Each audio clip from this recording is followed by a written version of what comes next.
putukan na at ganito din ba ka-stress ang mga alaga niyong aso kapag nakakarinig sila ng mga paputok sa labas? Karamihan sa kanila ay nanginginig at sumisiksik kung saan-saan. So for today's video, ano-ano nga ba ang ginagawa namin para maiwasan ang stress at anxiety sa mga alaga naming aso tuwing New Year?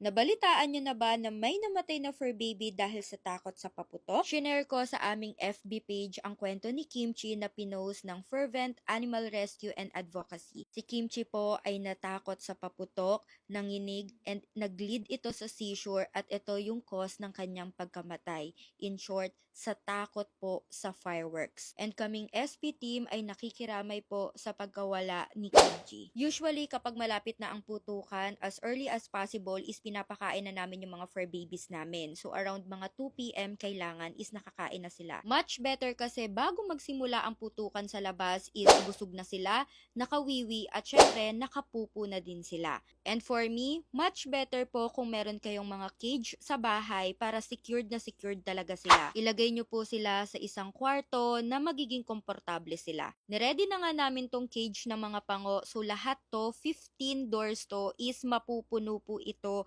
ng mga fur babies namin. Syempre, niready ko muna yung mga beddings nila, especially dahil malamig dito sa kennel room is kailangan may bed talaga sila. And kung mapapansin nyo, kapag stress yung mga fur babies natin is hinihingal sila, so kailangan talaga is unlimited po yung kanilang mga water. Again, napaka-importante po na may only water yung mga fur babies natin kahit hindi putukan, as in everyday. Gaya din ng ginawa ko last year, nakatulong din yung paglagay ko ng mga toys sa kanilang mga cage. Especially yung mga puppies namin or kahit naman yung mga adults namin na mahilig sa toy is nababaling talaga yung attention nila kapag may mga toys dito sa loob ng cage nila. December 30 pa lang is parang nag-dry run na din kami, nilagay na namin silang lahat sa cage, and December 30 pa lang dito na namin sila pinatulog. Para pagtungtong ng December 31 ay hindi sila magtataka kung bakit sila kinage. So at least one night is nakapag-try sila dito lahat sa cage nang sama-sama sila and kung paano nga po yung magiging sistema namin. Usually yung mga nilagay ko lang naman dito sa cage namin is yung mga puppies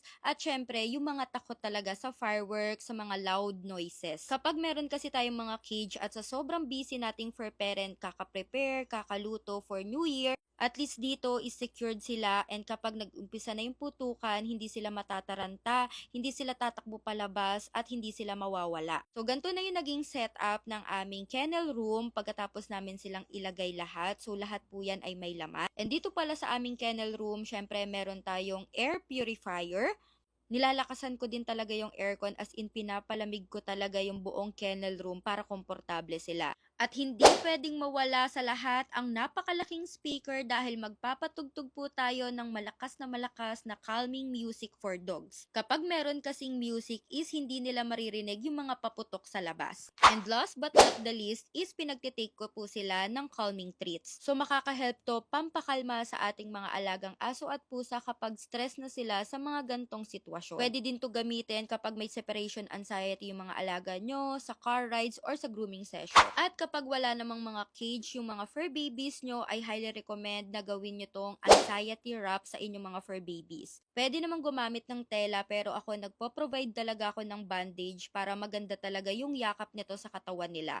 So, katulad ng ginagawa ko, sundin nyo lang step by step. Sobrang easy lang naman ito gawin, guys. So, nakaka-help to para malesen yung anxiety or yung stress din ng mga alaga nating aso at pusa. So, parang itatali nyo lang to sa kanilang katawan and then, pwede na silang magpaikot-ikot sa loob ng bahay nyo. Alam ko, hindi naman natin mapagbabawalang mga fur parents na magpaputok yung mga tao dahil New Year po. Pero sana, be considerate. Pwede naman po tayong mag-ingay ngayong New Year gamit ang kaldero, torot, pero sana wag na po tayong gumamit ng mga pinagbabawal na paputok. Hindi ko po ito sinasabi para sa aming mga fur babies, para sa mga dogs and cats, kundi para din po sa inyo para iwas aksidente. So yun lang, sana may natutunan kayo. Happy New Year!